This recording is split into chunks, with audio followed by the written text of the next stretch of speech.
कुल आलम दी सच्ची सरकार धन श्री गुरु ग्रंथ साहिब जी महाराज के पवित्र दरबार का निघ माणदे होए साध संगत जीओ गज के फतेह का जवाब फतेह विच देना। वाहिगुरु जी का खालसा वाहिगुरु जी की फतेह।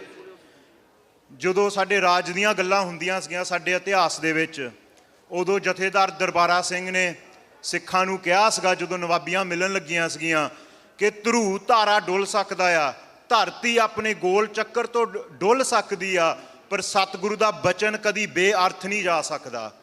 सतगुरु का बचन, राज का बचन, सतगुरु का हुक्म कि खालसे ने दुनिया दे उत्ते राज करना आ, ये गुरु साहब वालों हुक्म आ। सब हुन हुक्म हुआ मेहरबान दा, पै कोई ना किसे रनियान दा, सब सुखाली वुट्टियां ये हुआ हलेमी राज जियो।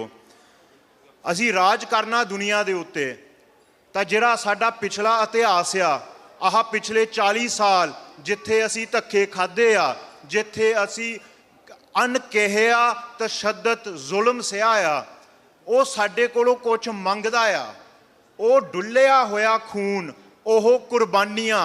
बीबी हरप्रीत को रानो 15 साल दी सीगी जदों पुलिस ने उन्होंने चक के मॉडल स्कूल दे विच तसद्दत दे के मारिया करके उहदे परस दे विच शहीद सिंघा जुझारू दीयां तस्वीरां सीगियां।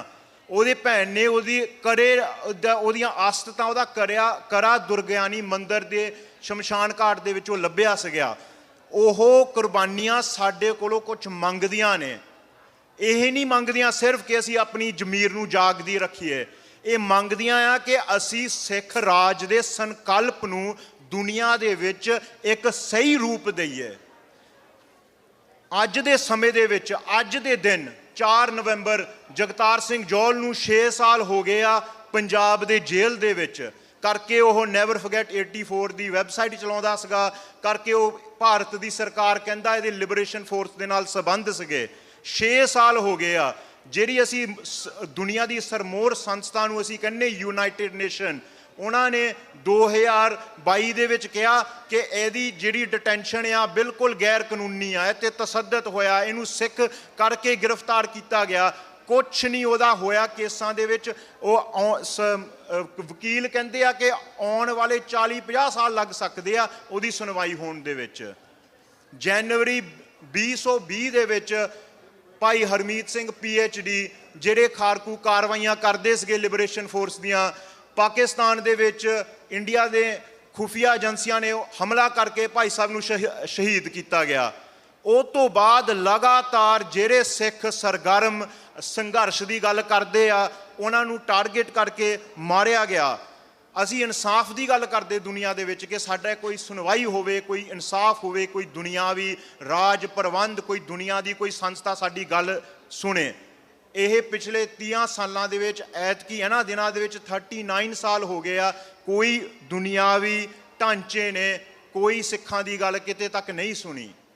ਅੱਜ ਦੇ ਦਿਨਾਂ ਦੇ ਵਿੱਚ, ਅੱਜ ਦੇ ਸਮੇਂ ਦੇ ਵਿੱਚ ਭਾਰਤ ਦੀ ਜੇਲ੍ਹਾਂ ਦੇ ਵਿੱਚ ਸਾਡੇ ਨੌਜਵਾਨ, ਸਾਡੇ ਖਾਲਿਸਤਾਨੀ ਹੀਰੇ ਹਲੇ ਵੀ ਉਹਨਾਂ ਕਾਲ ਕੋਟਰੀਆਂ ਦੇ ਵਿੱਚ ਨੇ। ਸਿੱਖ ਚਾਹੁੰਦੇ ਆ ਸ਼ਾਂਤੀ ਨਾਲ ਅਸੀਂ ਜੀਣਾ ਚਾਹੁੰਦੇ ਆ, ਪਰ ਉਹ ਸ਼ਾਂਤੀ ਨਹੀਂ ਜਿਹੜੀ ਪੰਜਾਬ ਦੇ ਵਿੱਚ ਕਬਰਾਂ ਦੀ ਸ਼ਾਂਤੀ ਆ। ਉਹ ਸ਼ਾਂਤੀ ਜਿਹੜੀ ਭਾਈ ਜੁਗਰਾਜ ਸਿੰਘ ਤੂਫਾਨ ਨੇ ਗੱਲ ਕੀਤੀ ਸੀ, ਉਹ ਸ਼ਾਂਤੀ ਦੀ ਕਹਿੰਦੇ ਲੋਕ ਪੁਕਾਰਦੇ ਆ ਸ਼ਾਂਤੀ ਸ਼ਾਂਤੀ। ਕਹਿੰਦੇ ਸ਼ਾਂਤੀ ਕਿੱਥੋਂ ਆਊਗੀ, ਸ਼ਾਂਤੀ ਕਿੱਦਾਂ ਆਊਗੀ? ਕਹਿੰਦੇ ਖਾਲਸਾ ਜੀ ਸ਼ਾਂਤੀ ਬੰਦੂਕ ਦੀ ਗੋਲੀ ਦੇ ਵਿੱਚੋਂ ਨਿਕਲੇਗੀ।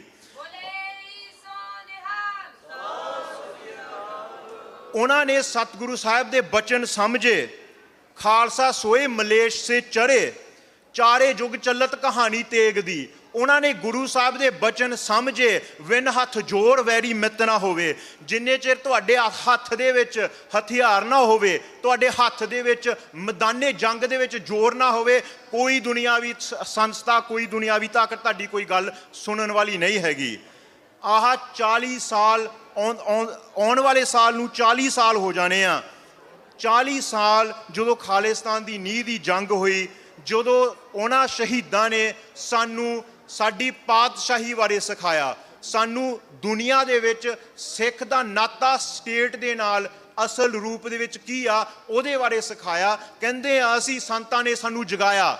इस चीज़ ਵੱਲ ਸਾਨੂੰ ਜਗਾਇਆ कि सिखां ਦਾ दुनिया ਦੇ ਵਿੱਚ पोजीशन की आ, राज तो बिना, पातशाही तो बिना, अपनी कार्रवाई तो बिना ਤੁਹਾਡੀ ਇੱਥੇ कोई सुनन वाला नहीं हैगा, कोई इंसाफ नहीं, कोई यूनाइटेड नेशन नहीं।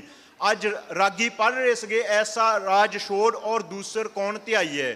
गुरु साहिब सानू कहते आ त्रिग तिना दा जीवना जिन लाई वडानी आस। वडानी आस सानू यह तकदी है कि असी दुनियावी कोई राज प्रबंध वाल देखीए, किसी देश वाल देखीए, सानू किते ना किते कोई इंसाफ मिले। पर साडा संघर्ष इंसाफ का संघर्ष नहीं हैगा खालसा जी। साडा संघर्ष खालसा राज खालिस्तान की स्थापति वास्ते आ। साडा संघर्ष गुरु साहिब की खुशी लैन वास्ते आ। असी उन्हां शहीदां दे बचनां नूं समझीए जिन्हां ने परिवार दा मोह त्याग के इस राह दे उत्ते संघर्ष दे बिखरे पैंडे उत्ते तुरे। असी भी गुरु साहिब वाल अरदास करिए कि सानू भी परिवार का मोह त्यागन जोगे बख्शियो कि असी भी इस संघर्ष के बिखरे हुए पैंडे उत्ते कदम रखन जोगे होईए। संघर्ष तो बिना साडा कोई इत्थे राज नहीं बनन लग्या, कोई साडी सुनवाई नहीं होण लगी। उन्हां शहीदां दी कमाई वाल देखो तो उन्हां दा शहीदां दा डुल्लिया होया खून जो तुहाडे कोल मंगदा आ, उस मंग नूं हमेशा याद रखो खालसा जी। वाहिगुरू जी का खालसा, वाहिगुरू जी की फतेह।